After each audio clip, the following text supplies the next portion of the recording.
where are you? We've got some work to do now. Scooby-Dooby-Doo, where are you? We need some help from you now. Come on, Scooby. So, we all know, well, we said, God has a plan for us, whether we like it or not, so we gotta prepare. When I read over the story of Esther, I can't help but focus on preparation. Esther 2:7 reads, "Now the young lady was beautiful of form and face, and when her father and mother died, Mordecai took her as his own daughter." So Esther was already this stunning girl that she still had to prepare before she got to see her king. For those of you who know me, you know I am the absolute worst at preparing. For anything. I am easily distracted and quite often end up doing something entirely irrelevant when I need to get something done. Luckily, the Bible is full of examples of people who didn't procrastinate. It wasn't raining when Noah built the ark. The disciples did not follow Jesus after a quick nap. Noah prepared, the disciples prepared. Even today, people prepare for important stuff. A marathoner trains for months before they run their race. And there's this Navy SEAL quote that says, "You don't rise to the occasion, you sink to your level of training."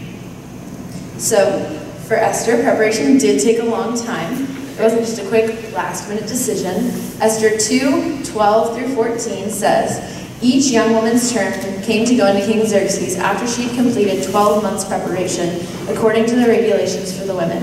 For thus were the days of their preparation to portion, 6 months with oil of myrrh, and 6 months with perfumes and preparations for beautifying women. Thus prepared, each young woman went to the king, and she was given whatever she desired to take with her from the women's quarters to the king's palace." All right, 12 months, that's a year.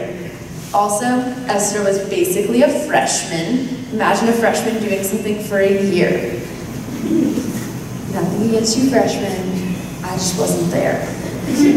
So, Esther had this really intentional preparation. She prepared for a very specific purpose as well, as Julia just told us.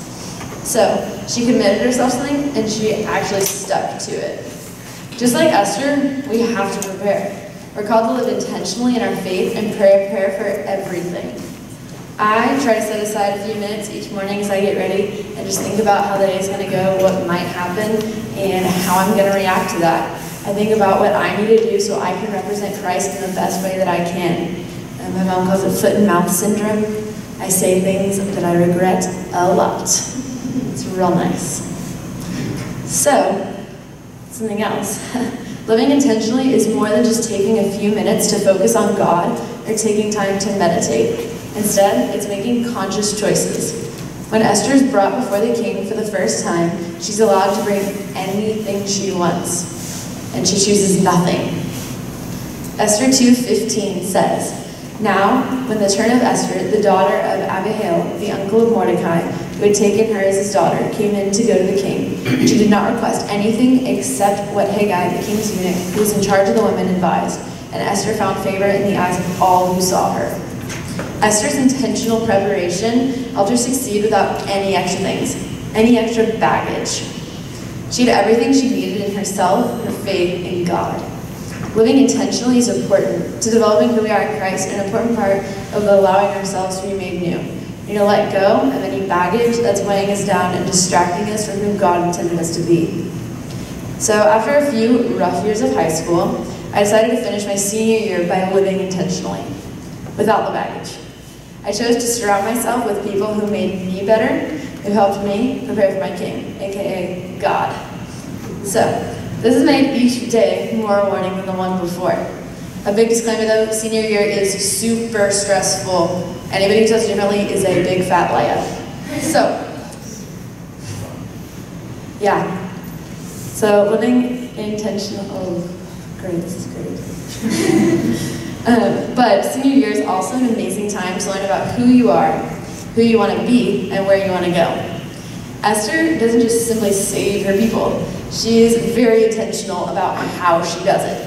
Esther prepares every part of this big banquet for King Xerxes and plans this proposal of sorts. Keeping in mind that there's a strict no talking to the king or else you will be executed kind of rule in place. So Esther thinks through every aspect of her little ask because every single bit of her timing is like literally has to be perfect or she's going to die along with all of her friends and family. So Esther really got the intentional living down.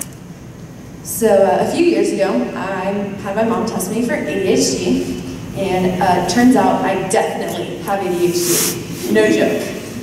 This means that some of the simplest tasks become really unusually difficult because I just forget to do them magically. But it didn't really add stress to my life finding out that I had ADHD. It was a huge relief. I finally had a reason that I was forgetting everything. It wasn't just that I was like really messed up or like that I didn't care.